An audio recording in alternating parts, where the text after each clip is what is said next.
Hey Dormonsters, this is Ben Estelle, the Borough Manager. We're going to be starting a walk and tell tour. So we are working on a new zoning ordinance for the borough, completely transforming the zoning of the community, which is something that's only done about every 20 years. So this is a great opportunity to take a look around us and see what we like and what we don't like. So we're going to take a walk through the community. It's a little bit windy today, so hopefully my voice comes through. So we'll be doing about a 2 to 2.5 mile walk. And I'll just start to point out some things that I'd like you to notice and comment on. So as we go around the community, some of the things we want to pay attention to are building heights, building styles, the setbacks. So that is how far away a building sits from both the front property line and the side property line. So over here you can see that there is probably a 5-foot setback on the side, while there's maybe a 20-foot setback in the front. On this side of the street you have multi-family housing units next to a single-family home over there. Oh, it's bright sun. On this side we start off with a row of duplexes that lead down into single-family zoning. Again, we have more multi-family housing on one side of the street compared to the other.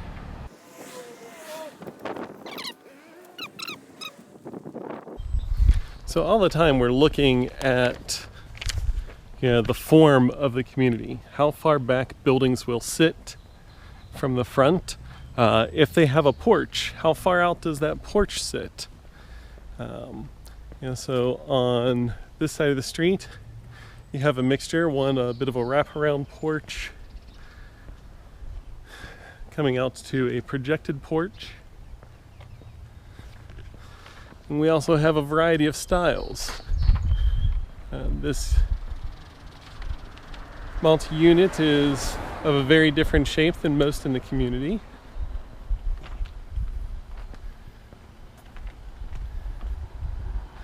While still mixing in with single-family housing throughout. Should look at kind of all the different spacing elements. So how they sit relative to the street, how they sit relative to one another, and what kind of side yards exist for each of these types of houses. How do people get into them? Is it a street loaded area for parking, or is it an alley loaded area for parking? Think about what kind of items should be allowed in yards. Throughout the community we have some people who have put up little free pantries or little free libraries, etc. And all of those things are controlled by zoning.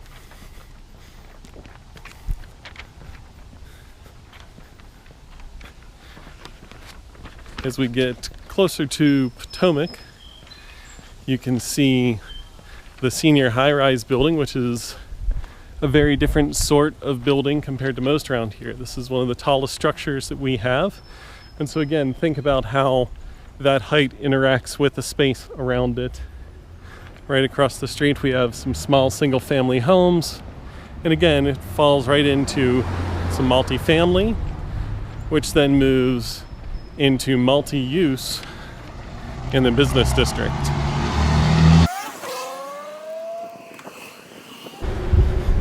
Alright, as we reach Potomac, you get a completely different style to think about. This is a commercial district, and this is a walkable commercial district. So one of the things that you should notice that is different here is the wider sidewalks.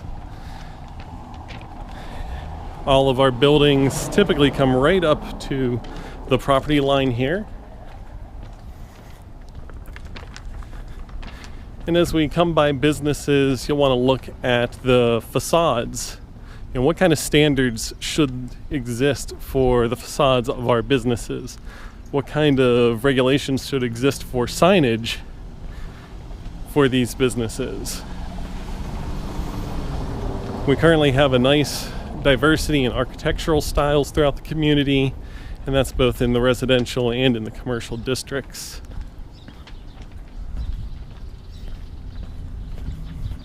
But Potomac itself, as compared to West Liberty, has a much more walkable feel to it. And some of that comes from the wider sidewalks, from the street trees that exist, from having street furniture. And some of our businesses do a nice job of encouraging that by providing additional furniture outside.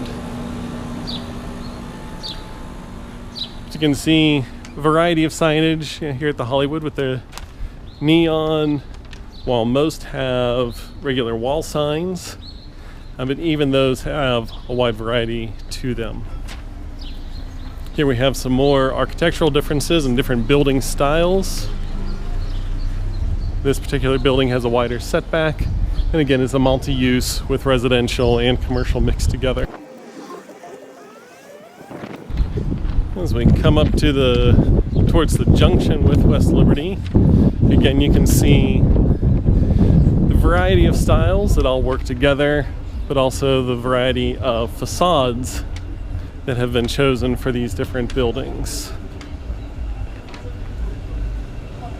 So what kind of character do you think these buildings should have? How much of that should be regulated? And that includes the signage, both here in the windows, as well as the main business signs that sit up on their facades.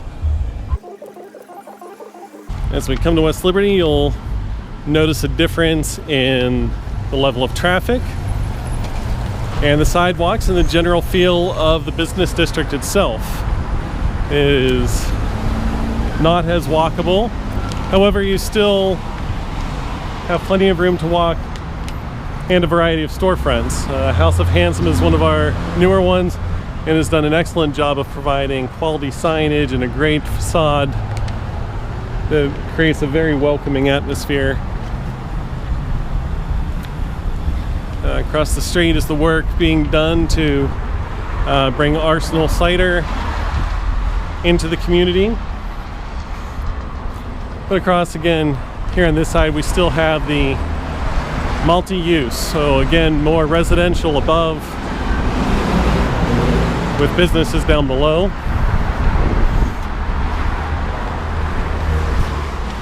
But just looking across, you can see a variety of styles of storefronts and layouts to them.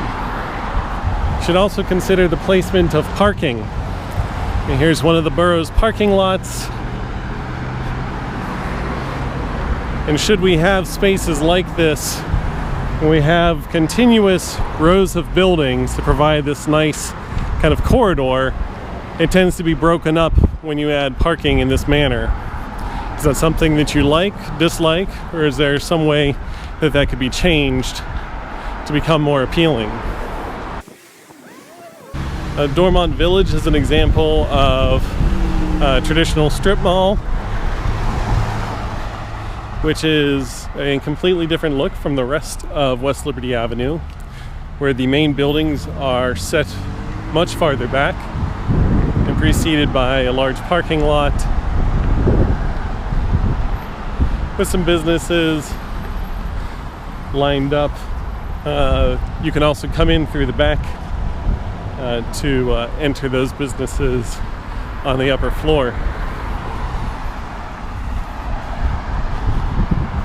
With this being so different, is this the kind of thing that you would prefer to see in Dormont, or should we not allow this type of development and require those buildings to be set up front to continue that corridor feeling? And think about how the public space in general here should interact with the buildings that we have. or how the building should interact with the public space.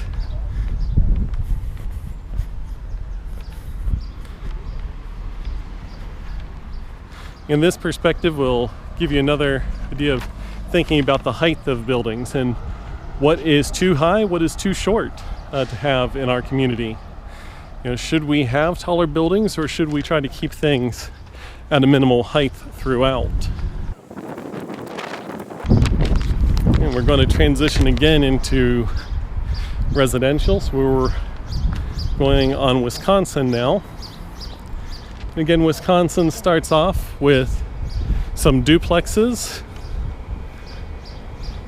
that weave in with existing single-family homes.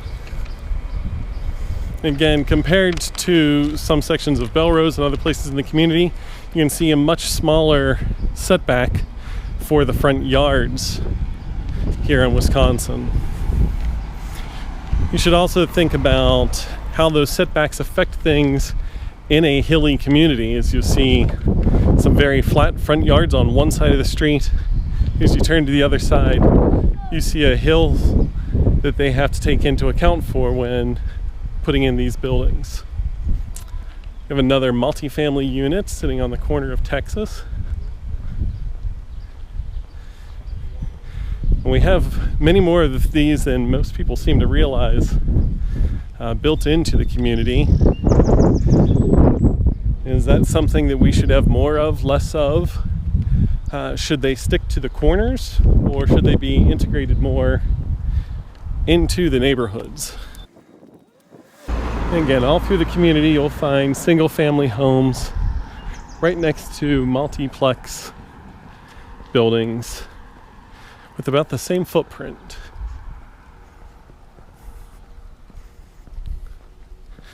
And again, a nice mix of architectural styles as you move through. Some have much larger yards.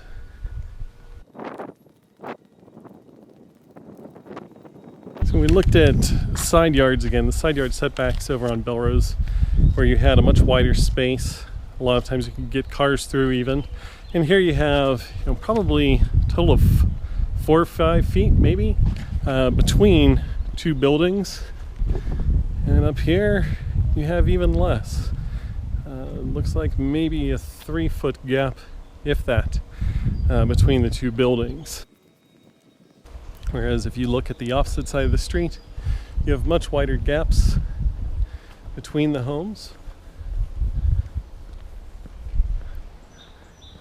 Here you have a space where a home used to exist, but was torn down to provide a larger yard.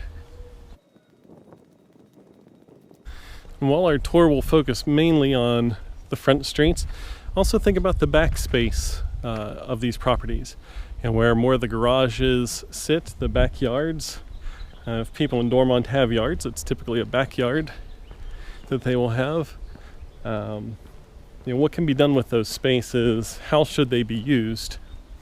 One of the things that you can consider with smaller garages or full-size garages is the addition of what's called an ADU, an accessory dwelling unit. Allowing the conversion of those units into apartments to provide more housing throughout the community. So we've turned on to Annex.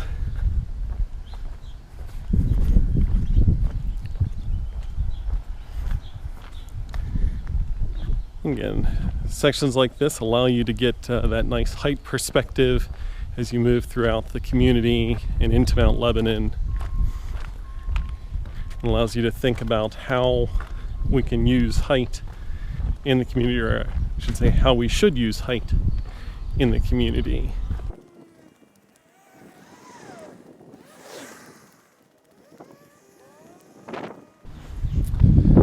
Fencing is always another concern that people have. What types of fencing should exist? How high should it be? Do you need to be able to see through it? How does that affect the look of a community or the feel of a community? This is a nice time to take a look at backyards. We don't have much access to backyards. But here you can see, a variety of uses for those backyards, whether just as landscape, garages, storage. How should people be able to use that space, and how much of it should they be able to use? I'll look up one of our alleys here. A variety of garages, all different sizes. Some might be fit for vehicles, some might not. Could that space be better used for some other purpose?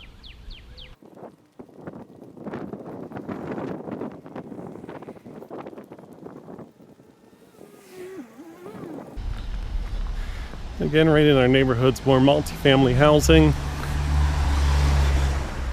which is right across the street from single family. If we've hit Dormont Avenue, and again, there's another nice view to consider the height perspective for a variety of homes throughout.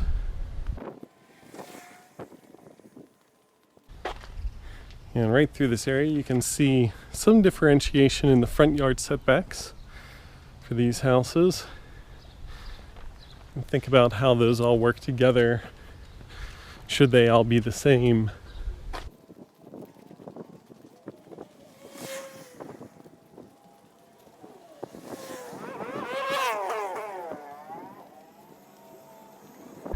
Okay, as we come back to West Liberty, corner of Dormont, West Liberty, you have one of the kind of most diverse intersections in the community. So we'll take a look at that. You have CVS, one of the newer built businesses and buildings in the community that did set back their footprint, while most West Liberty businesses, small storefront businesses, are built right up to the sidewalk. You have a gas station. It's a large parking lot. Legacy Remodeling, which has one of the largest setbacks outside of Dormont Village. Again, as we look at all these zoning issues, take into consideration how this works with the public. So if you are walking or driving throughout the community, how does this affect you? What matters about how much space the public is given, or how much area is devoted to the walking public, the driving public, biking, etc. How much is used for green space? Through this section particularly, you'll see a lot of asphalt and concrete. How does that affect the look of the community? And again, to further diversify the area, we have the church.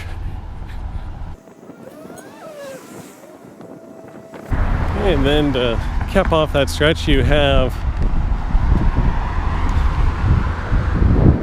the car dealership up ahead, along with municipal parking lot.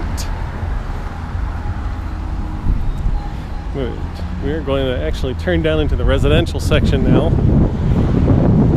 But this transit station in particular is of great importance, as this is one of the last available spaces for development in Dormont. A study was done by the Port Authority on how best to use this space, and they worked with Dormont in order to come up with a potential plan for it. And we have to take into consideration how this space could be used to best, one, promote the transit in our community, but also how to make it work with a residential neighborhood that comes around it. The important things we always have to remember in Dormont is that for all of our business district, it's going to abut a residential property. And so we have to take that into consideration at all times. And so one of the great challenges on a property like this is the building height. As I've talked a few times, the land sits down so low compared to everything around it. How do you manage the height of any potential buildings that come through this area? And for that, you can look at the buildings right across the street, as well as the setbacks that they have, and also apartment buildings like the one that we're about to reach that integrates its height along with the hillside.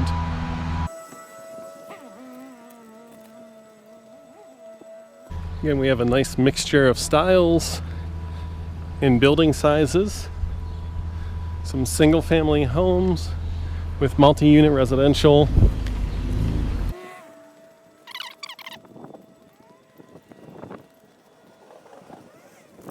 And for reference, we are on Park and about to cross Dell.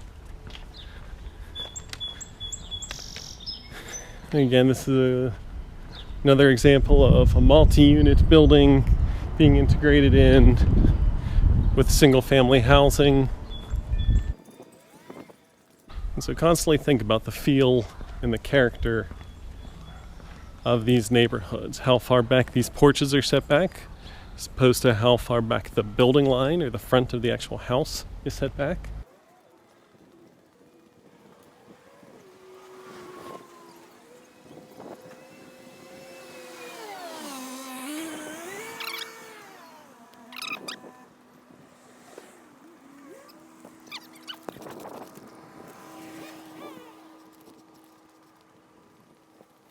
Okay, we are going to turn onto Alabama now. This has a pretty similar feel to Park.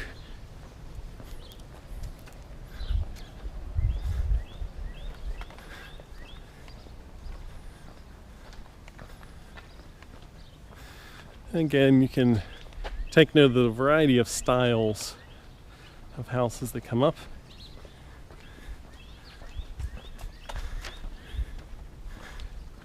Now here you have much different front yard setbacks than you did just at the bottom of the hill, because you have to take the hill into consideration, especially when you compare it to the other side of the street, where they're only about 5 feet back up to the porch and 10 feet or 15 feet to get to the building line.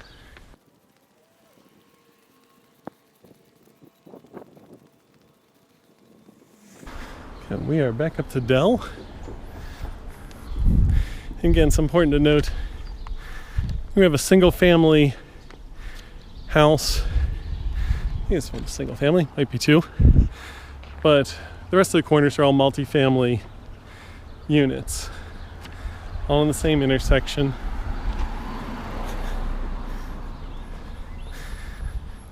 In fact, a good bit of Dell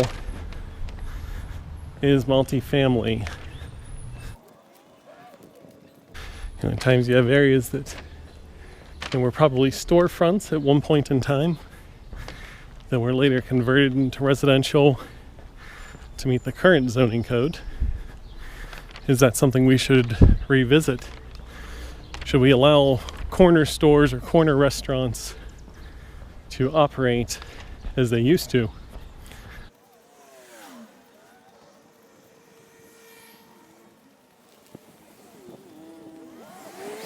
Alright, we are now back at our starting point, the William and Muriel Moreland Dormont Municipal Center, which will finish up my time with this video.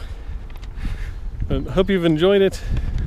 You'll take the time to go walk your neighborhood and other neighborhoods throughout the community, understand those different interactions we've talked about, from our wider front yard setbacks to our shorter side yard setbacks. Single family, at the end we have townhouses, multi-family units, and how they all come together and integrate into one community. So thanks for joining me, and I hope you give us some good comments. Thank you.